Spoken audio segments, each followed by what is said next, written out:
Pipe pump. என்னடா இது, ஒரு பிவிசி பைப்பையும் கம்பியும் வச்சு அடி பைப் மாதிரி தண்ணி வருது. நம்மளும் செஞ்சு பார்க்கலாமா? இதுக்கு நமக்கு ஒரு பிவிசி பைப்பு, சைக்கிள் ஸ்போக்கு, ஒரு சின்ன பிளாஸ்டிக் டப்பா, டூத் பேஸ்ட் மூடி, கத்திரிக்கோல், ஒரு சின்ன ரப்பர் பீஸ், கொஞ்சம் ஒட்டுறதுக்கு பசை. இது மட்டும் போதும். நம்புவீங்களா?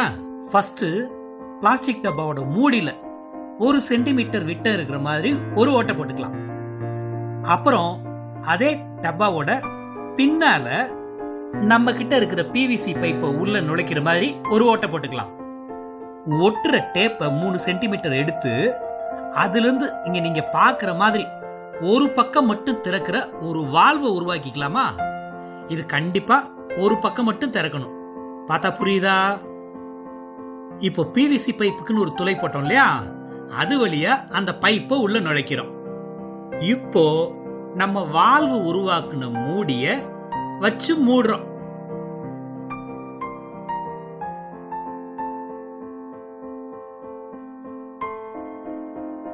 நாம எடுத்துக்கிட்ட சைக்கிள் ஸ்போக்ல அந்த டூத் பேஸ்ட் மூடிய உள்ள செருகி சைக்கிள் ஸ்போக் ஒரு முனையில வாசர் அந்த நட்டெல்லாம் யூஸ் பண்ணி டைட் பண்ணிக்கலாம். அந்த பிளாஸ்டிக் டப்பால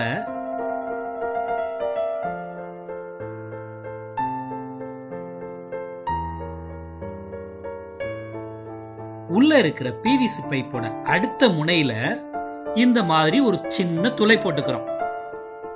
இப்போ நம்ம ரெடி பண்ணி வச்சிருக்கிற அந்த சைக்கிள் ஸ்போக்க பிவிசி பைப்புக்கு உள்ள சொருகி டூத் பேஸ்ட் மூடி மட்டும் டைட்டா பிவிசி பைப்ல ஒட்டிக்கிற மாதிரி பசைய நல்லா தடவுறோம்.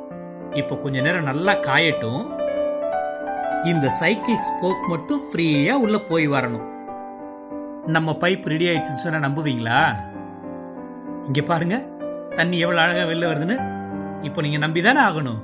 நம்மளோட பைப்பு ரெடி.